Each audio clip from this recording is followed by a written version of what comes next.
Good morning, class. Today we will take the topic Islam and Sufism. Islam means the Muslim, and Sufism is another term that we'll discuss. That it had come in India during the you can say before in the Sultanate period, and when they did not get any place in the Central Asian countries, they migrated to India. So some saints and much of the common in the Sufis, so much so that it is believed that they adopted many ideas each other. मतलब ये एक जो term थी, it is not confined to Muslims only. तो Sufi were Muslims mystics. Mystics का मतलब होता है मिस्टिक्स जो रहस्यवाद में बिलीव करते हैं. They rejected outward religiosity and emphasize the love and devotion to God. मतलब उन्होंने क्या किया, जो बाहर उस जो एक तरीके से परंपराएं थी उनको रिजेक्ट किया, और उनका डिवोशन गॉड की तरफ था. Compassion towards all the follow human beings. All follow human beings मतलब उनके जो और ह्यूमन बींग्स थे, जो और लोग थे, उनका उनकी तरफ भी इनका ध्यान था. तो इस्लाम क्या करता था, प्रोपोगेटेड स्ट्रिक्ट मोनोथीज्म. इस्लाम क्या कहता है कि वो एक को ही धर्म को मानता है. आप देखते हैं कि मुस्लिम कई बार कितने रिजिड होते हैं, वो एक ही गॉड को बिलीव करते हैं, उनका दूसरा कुछ नहीं है. तो ना इनके यहाँ मूर्ति पूजा होती, ना पिक्चर कुछ ऐसा कुछ होता है. And submission to the God. ठीक है, सबमिशन टू द गॉड का मतलब है कि वो गॉड की, भगवान ने जो उनको एक जो रास्ता दिखाया उसी पर चलते हैं. तो in the 8th and 9th century religious scholars developed different aspects of Holi law, जिसको शरीयत बोलते हैं. होली लॉ का मतलब हुआ जैसे पवित्र कोई कानून है, उसको मोमडन में या अरबी भाषा में जो है शरीयत बोला जाता है. And the theology of Islam. Theology का मतलब है रिलीजन. इस्लाम धर्म को ये मानने वाले हैं.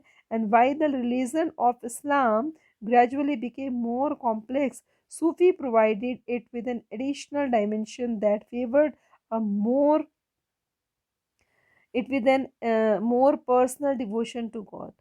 कुछ हद तक कोई भी रिलीजन है, चाहे वो हिंदू है, मुस्लिम है, सिख है, उसकी कहीं ना कहीं रिजिडिटी होती है, कहीं ना कहीं वो एक कंफर्मेशन देता है या एक बहुत स्ट्रिक्ट रूल रेगुलेशन देता है. तो उससे हट के ये जो नया जो रिलीजन निकाला सूफी, इन्होंने क्या किया, इन्होंने उनको एक नई डायमेंशन का मतलब एक नए रास्ते दिखाए कि भगवान का के साथ हमारा कितना डिवोशन हो सकता है. The Sufis often rejected the elaborate rituals and codes of behavior demanded by Muslim religious scholars. जो मतलब जैसे धर्म के ठेकेदार होते हैं, वेदर दे हिंदू मुस्लिम कोई भी है, उनके जो अपने कोड ऑफ कंडक्ट्स हैं, बनाए हुए रूल रेगुलेशन है, कई बार वो बड़े टफ होते हैं. तो उनसे हट के इन्होंने क्या किया, उनको रिजेक्ट किया और एक नया तरीका प्रोवाइड किया. They sought union with God much as the lover seeker is beloved with a disregarded of the world. उनका कहना है कि उन्होंने मतलब एक तरीके से भगवान के साथ जो था एज अ लवर सीक्स बिलीवर्ड की, जैसे कोई मतलब कोई भी एक प्रेम करने वाला अपने जो मतलब अपने बिलीवर्ड के लिए जो फील करता है, ऐसी उन्होंने क्या किया, भगवान को क्या माना, अपना एक तरीके से बिलीवर्ड माना है. And disregarded of the world, इस संसार से हटके. Like the saints poet Sufis to composed poem. अब ये भी कीर्तन कवाली ये भी सब वो करते थे जो कि और लोग करते थे. Expressing their feelings and a rich literature और इन प्रोज. तो किसमें, प्रोज में भी, पोइट्री में भी, in both kind they use to write, including the anecdotes. Anecdotes का मतलब होता है short kind of stories. And fables the same. And developed around them. तो उनके चारों तरफ इस तरीके की कहानियाँ जो थी वो मिलती है. Among the great Sufis of Central Asia were Ghazali, Rumi, and Sadi. Like the Nathpantha, Siddhartha, and yogis, the Sufis too believed that the heart can be trained to look at the world in the different way. They developed elaborate methods to training using zikr. जिक्र का जैसे कहते हैं ना, किसी की chanting on the name of sacred formula. तो कहीं ना कहीं इसमें भी आता है कि ये भी भगवान को मनन चिंतन करते रहते हैं. कंtemplation का मतलब होता है आपका एक तरीके से meditation. And Sama means singing, यानी कि रक्स जैसे डांसिंग। तो आप देखते हैं कई बार कि कवालीज और ये जो भी है सूफीज दिखेंगे, ये भी अपने नाच गा के मग्न रहने वाले लोग होते हैं। Discussion on the parables, parables का मतलब है आपका यहाँ पर जो एक तरीके से मोरल वैल्यूज़ या नीति कथाएं जिनको बोलते हैं। ब्रीथ कंट्रोल मेडिटेशन है, चिंतन है, तो सांसों पर ध्यान रखना, etcetera under the guidance of the master और पीर। पीर का मतलब है यहाँ पर मास्टर, यानी कि जो इनके गुरु हैं, वो सिखाने वाले जो हैं। सो दस emerged द सिलसिलाज a spiritual जेनोलॉजी।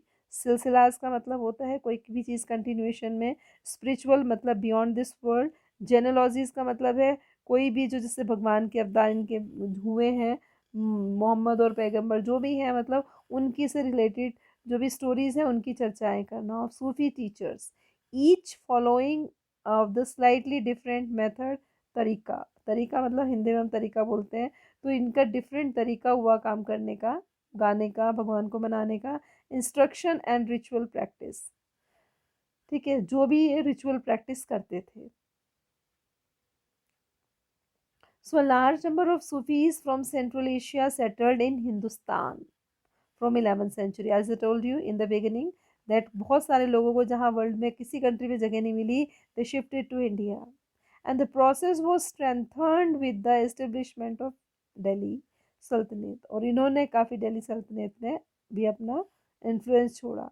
When several major Sufi centers developed in all over the subcontinent, the Chishtis or Silsila was among the most influential order. It had a long line of teachers like Khwaja Muaddin Chishti of Ajmer, Kutubuddin Bakhtiyar Kaki of Delhi, Baba Farid of Punjab, Khwaja Niamuddin Aulia of Delhi, and Bandanawaz Gisudraj of Gulberg. तो ये पूरे India में जो भी Sufis के main आपके Sufis हुए हैं, दे आर फ्रॉम हेयर, ठीक है। So the Sufis master held there assemblies, ये क्या करते थे, अपनी असेंबलीज भी रखते थे। इन असेंबलीज को खानख्वास बोलते हैं, खानख्वास और हॉस्पिसिस। हॉस्पिसिस का मतलब यहाँ पर आपके पीछे लिखा है house of rest of traveller, specially in the kept of religious order. तो एक छोटी सी मस्जिद है या उसी तरीके के आसपास इनके खानख्वास होते थे, वे people use to rest, and they discuss the spiritual matter, भगवान से रिलेटेड मैटर वो डिस्कस करते थे। Sought the blessing of the saints in solving their worldly problem, generally use to go under the protection of saints जो कि इनको रास्ता दिखाते थे। Simply attended the music and dance session, तो कवालियाँ हैं, गीत है, नाच गा कर ही वो अपना मतलब एक तरीके से टाइम निकालते थे। So Sufi people attributed Sufi masters with miraculous power and got relief other for their illness and troubles. यहाँ तक कि इनमें कुछ सुपर नेचुरल पावर भी होती थी, ये लोगों के दुख परेशानियों को भी हरते थे, उनको ठीक कर देते थे। किसी की बीमारियां हैं, कोई परेशानी है, the tomb of dargah of a Sufi saint became a place of pilgrimage. तो अब कितने भी देखिए हिंदुस्तान में भी कितने हैं, तो इनकी जो दरगाह है, इनकी जो प्लेसेस हैं where these saint use to live, वो आज पिलग्रिमेज बन गए हैं, तीर्थ स्थान बन गए हैं। People generally go for the worship and demanding to fulfil their wishes. तो such thousands of people faith all faith thronged, ठीक है, कितने ही लोगों के यहाँ पर जो फेथ है वो फुलफिल हुए हैं। ये आपका था यहाँ पर यहाँ तक का सूफी सेंट्स के बारे में। Keep reading. In the next video will discuss new religious developments in north India.